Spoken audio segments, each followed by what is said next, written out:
గారు మాట్లాడిన నేను ఆధారాలతో సహా చూపిస్తాను. ఆల్ లైస్, పచ్చి అబద్ధాలు, గోబల్స్. ఏమైందంటే రాష్ట్ర ప్రజలు, రాష్ట్రం అనేది చాలా ముఖ్యం, వ్యక్తులు ముఖ్యం కాదు. రేవంత్ రెడ్డి గారు ఉండొచ్చు, రేపు పోవచ్చు. తెలంగాణ రాష్ట్రం ముఖ్యం, రాష్ట్ర ప్రజలు ముఖ్యం, రాష్ట్ర హక్కులు ముఖ్యం. బీఆర్ఎస్ పార్టీ అనేది ఒక బాధ్యతాయుతమైనటువంటి ఉద్యమ పార్టీ. పోరాడి కేసీఆర్ గారి నాయకత్వంలో కానే కాదు రానే రాదన్న తెలంగాణ తెచ్చిన పార్టీ బీఆర్ఎస్ పార్టీ. రాష్ట్రాన్ని 10 సంవత్సరాలు పాలించి దేశానికి దిక్సూచిగా నిలిపిన పార్టీ బీఆర్ఎస్ పార్టీ. సో ఈరోజు ప్రతిపక్షంలో ఉన్న మేము నిర్మాణాత్మకమైన పాత్ర పోషిస్తాం. ప్రజలే కేంద్రంగా, రాష్ట్ర హక్కులే కేంద్రంగా, రాష్ట్ర ప్రయోజనాలే కేంద్రంగా బీఆర్ఎస్ పార్టీ పనిచేస్తుంది.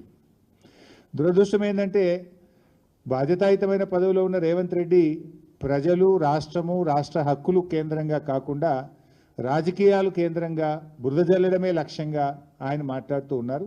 So I appeal to the media, kindly ఎవరు మాట్లాడినా కూడా అవాస్తవాలు ఉంటే మీ దగ్గర ఆధారాలు ఉంటాయి, మీకు అన్నీ తెలిసి ఉంటాయి, క్రాస్ చెక్ చేసి వార్తలు ప్రసారం చేయాలని, వార్తలు రాయాలని, నిజాలు ప్రజలకు అందించే విధానానికి మీ వంతు సహకారం ఉండాలని ఐ అపీల్.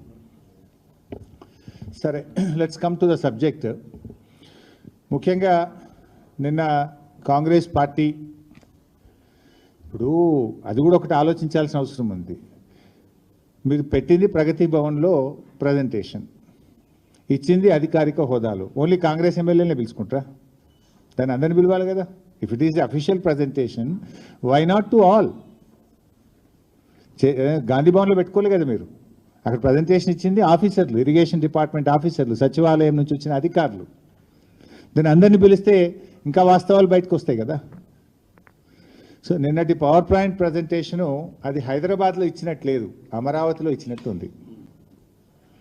ఆ పీపీటీ చూసిన వాళ్ళకి ఏమనిపిస్తుంది అంటే ఇది తెలంగాణ ప్రభుత్వం తయారు చేసిందా, లేక చంద్రబాబు నాయుడు గారు తయారు చేసి అమరావతికి వెళ్ళి ఈయనకు పంపిండా అనేటువంటి అనుమానం మాత్రం ఎవరికైనా కలుగుతుంది.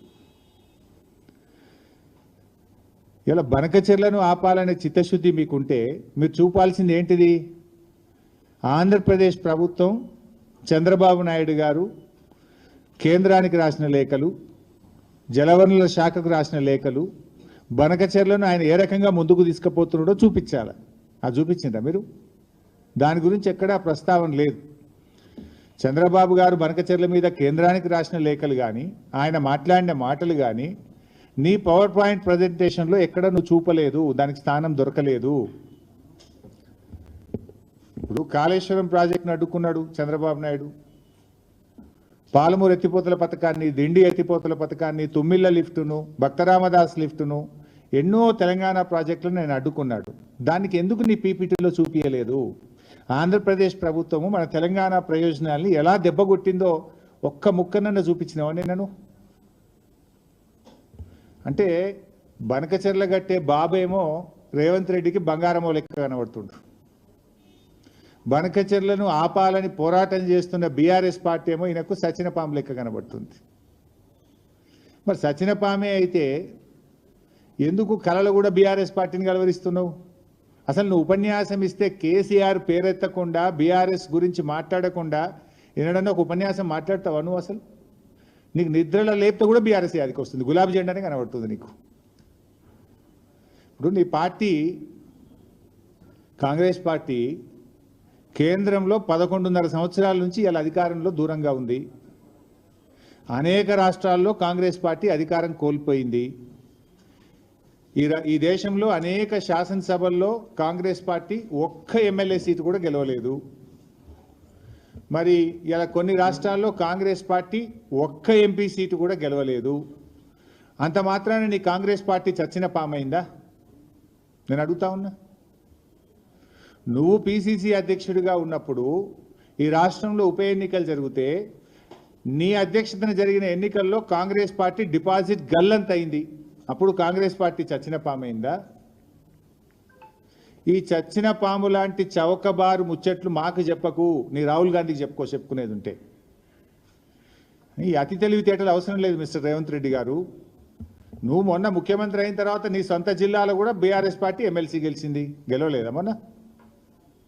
అహంకారంతో మాట్లాడితే ప్రజలు నిన్ను అత్త పాతాల లోకాన్ని దొక్కుతారు బిడ్డ, జాగ్రత్త అని హెచ్చరిస్తా ఉన్నా నేను.